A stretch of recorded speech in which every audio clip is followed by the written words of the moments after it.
அன்பு நண்பர்களுக்கு டாக்டர் சர்வானந்தாவின் இனிய வணக்கங்கள். அவையின் ஆத்திச்சூடி. நீர் விளையாடேல் அப்படின்னா ஆழமான நீர் பகுதிகளிலே விளையாடக்கூடாது, ஏனென்றால் அது ஆபத்தை விளைவிக்கும் என்று அவை சொல்லுகிறாள். நீர் விளையாடேல் ஹோமியோபதி சப்ஜெக்ட். ஜென்ராலிட்டிஸ்ல இன்னைக்கு நாம பார்க்க போகக்கூடிய சப்ஜெக்ட் என்னன்னா, பிசிக்கல் எக்ஸர்ஷன் கிவ்ஸ் அக்ரவேஷன். உடல் உழைப்பு உடலில் இருக்கக்கூடிய நோய் தன்மையை அதிகரிக்கும். இதனுடைய தமிழ் அர்த்தம் என்ன அப்படின்னா, முயற்சி, பிரயத்தனம் அப்படிங்கிறது. முயற்சி அப்படின்னா என்ன? அவன் ரொம்ப முயற்சி எடுத்து படிக்கிறான்ப்பா அப்படின்னு சொல்லுவாங்க. அது மன ரீதியான முயற்சி, அது எக்ஸர்ஷன் ஆகும், மைண்ட் எக்ஸர்ஷன் ஆகுது. அவன் கடுமையா உழைக்கிறான்பா, பிரயத்தனம் பண்ணி உழைக்கிறான்பா அப்படின்னு சொல்லுவாங்க. அது உடல் ரீதியான உழைப்பு.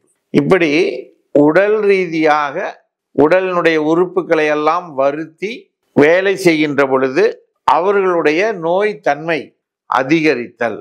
அப்படி அதிகரிக்கின்ற சூழல்ல ஒருவர் ஹோமியோபதி டாக்டர்கிட்ட வந்தா அவருடைய நோய் தன்மை என்ன என்பதனை பார்த்து, அந்த நோய் தன்மை எதனால அதிகரிச்சு அப்படின்னு கேட்போம். எப்போ அதிகமாகுது, எப்போ குறையுதுன்னு கேட்போம். அப்போ கேட்கும் பொழுது, சார் நான் வேலை செய்யாமல் ரெஸ்ட்ல இருந்தேன்னா நல்லா இருப்பேன் சார், ஆனால் வேலை செஞ்சேன்னு வச்சுங்களேன், ஏதாவது கடுமையான உழைப்பு ஹார்ட் ஒர்க் பண்ணிட்டேன்னா இந்த பிரச்சனை அதிகமாகுது சார்.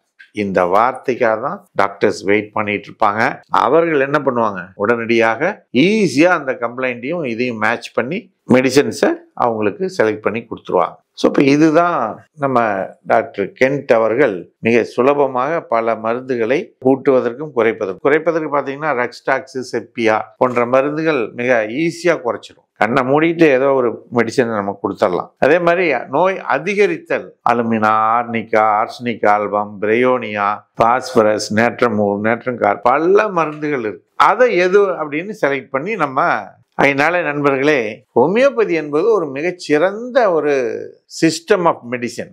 அதை நாம் முழுமையாக பயன்படுத்தி கொள்கின்ற பொழுது பல உடல் உபாதைகளிலிருந்தும் மன உபாதைகளிலிருந்தும் பண இழப்பிலிருந்தும் தப்பித்துக் கொள்ளலாம். ஆகவே இது போன்ற செய்திகள் உங்களை வந்து சேர்வதற்கு மறவாமல் சர்வம் யூடியூப் சேனலை சப்ஸ்கிரைப் செய்யுங்கள் என்று கேட்டு வாய்ப்புக்கு நன்றி கூறி அமைகின்றோம். நன்றி, வணக்கம்.